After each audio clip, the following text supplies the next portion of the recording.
Hey boys and girls, welcome back and congratulations, you finally made it to hunting season. That's right, summer's over, let's get out there.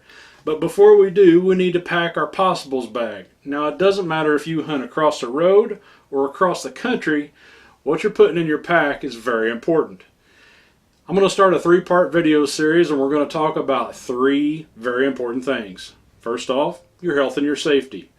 Second of all, your comfort level. You want to make sure that you can stay comfortable while you're out on stand on those special days that you never want to leave.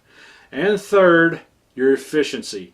What if you've got a breakdown? There's a handful of tools we can pack to get us out of a tight situation.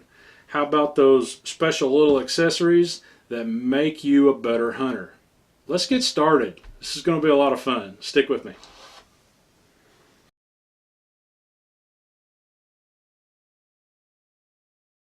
So health and safety. You personally are going to have to know your own personal health. However, you can plan ahead. Okay? How about a little bottle of pills? I know personally that my bones and joints hurt every time a low pressure system moves in. Guess what? Every time a low pressure moves in is when I want to be in a tree. So some ibuprofen, some allergy pills, some decongestant, and even some gas pills are going to help me focus on the hunt, dull the pain, and keep me from thinking about what my body's doing and let me focus on everything around me.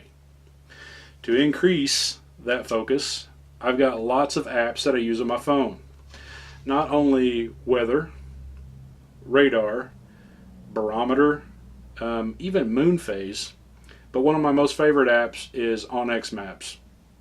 If I do get to hunt a new piece of property, with the use of onX Maps, I not only know what the terrain is, I know what the aerial view looks like, and I know where the property line is and the terrain and everything, and I can plan my hunt. I can think about deer movement before I ever go.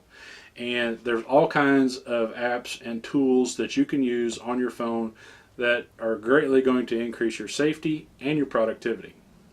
As far as flashlights go, I make sure that they all use one battery. Now, whatever battery you choose is up to you. However, I use an 18650 lithium. And the reason for that is I can keep a charger in my truck. I've always got a couple batteries on the charger. And every couple of weeks, I'll swap them out. Now, granted, I keep 2 or 3 different lights with me in my pack at all times. Things happen. You lose one, you break one, battery goes out. You've got spares, backups for your backups when it comes for light. You don't want to be left in the dark. One other thing I want to touch on this next item is a couple of extra clips. Whatever type of bad situation you find yourself in, it never hurts to have a couple ounces of freedom in your backpack.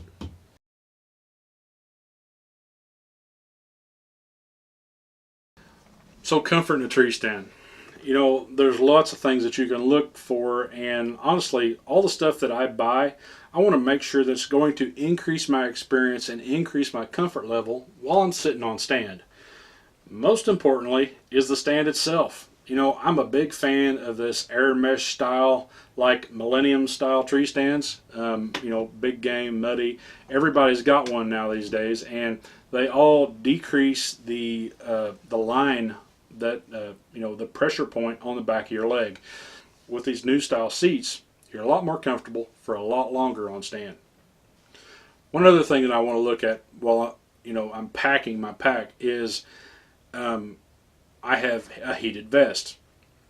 This heated vest I can put in my pack, and I may not use it very often, but for that time that I misjudged what the weather was going to do, or I misjudged what I was capable of maintaining on a tree stand, I can get that vest out and I can put it on over my base layer, underneath my outer layer. I can put a battery in and turn it on, and it's going to give me about 4 hours of run time. It's going to increase my core temperature. It's going to allow me to stay on stand longer.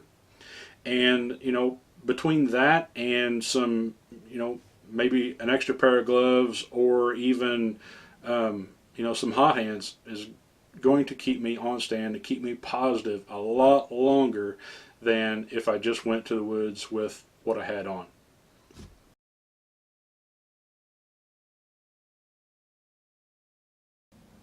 Well, guys, the third and final episode is efficiency. What do you need to get yourself out of a bad situation, or what are you going to use almost every year, if not every single trip, when you're out in the deer woods?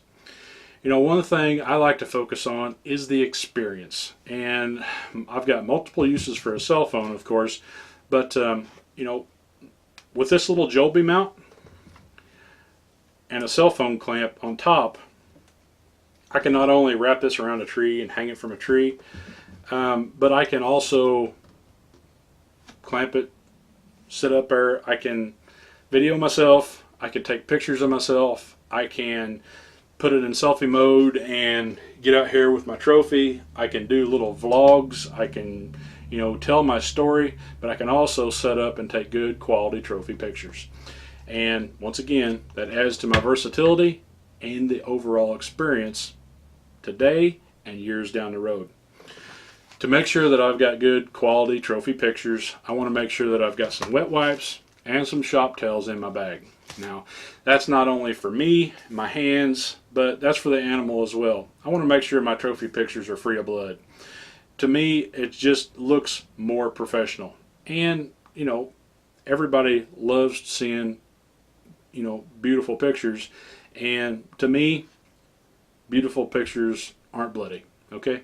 Plain and simple. That's how it is for me. So I've got all kinds of plastic parts in my video equipment. So some electrical tape, some super glue, zip ties. How about some alcohol lens wipes? Okay, I know you can use those between eyewear, binoculars, range finders, anything with a lens on it. A set of lens wipes is probably going to save you at some point throughout the year. Allen wrenches. I got a Leatherman with me, and y'all know you can't really tighten up a nut and a bolt without two pieces. So with a Leatherman, I also carry me a little 6-inch adjustable wrench. That's pretty much going to get anything that I'm going to encounter, in a tree stand or with my video gear. I have been carrying a screwdriver and a set of bits just because of the video equipment. Don't know why you'd need it elsewise, but once again, it's versatility. Yep, I've got that. I can do it. I can handle it. It's in my pack. Let me get it out. A way to sharpen a knife. I don't care if it's your knife or somebody else's. Having this in your pack is going to be a lifesaver sooner or later. We all know that guy who's got that knife that hasn't ever been sharpened. You know who you are. But having a way to sharpen your knife. Now, these aren't the greatest, okay? It's a pull style sharpener. They're not the greatest. They're not going to get razor sharp. But it's going to be good enough for you to be able to, take care of that animal safely. You're not messing with a dull knife, and you're not going to hurt yourself with a dull knife. Things I keep in my little dry pack here, my little box of goodies. Every bowyer I've ever seen always uses a lighter, so we've got a lighter in there. If you're like me, I like to shoot the Rage broadheads, so I always carry some spare collars. Not only that, I've got spare broadheads in here, and I've also got some field points. How many times have you got really annoyed by some small game and you wish you had some field points? So by having some field points in here, I can minimize my aggravation and take it out on that small game. Guys, I hope this has helped you. Hunting is a labor of love for all of us, and we all enjoy sharing tips and tricks. If you've got something specifically special that you want to share, go ahead and drop it on down there in the comments section. I'm sure we would all gain from your advice. Thanks for joining us here at Fairdyne Outdoors. Have a wonderful bow season. Stay safe, and I hope you shoot the deer of a lifetime.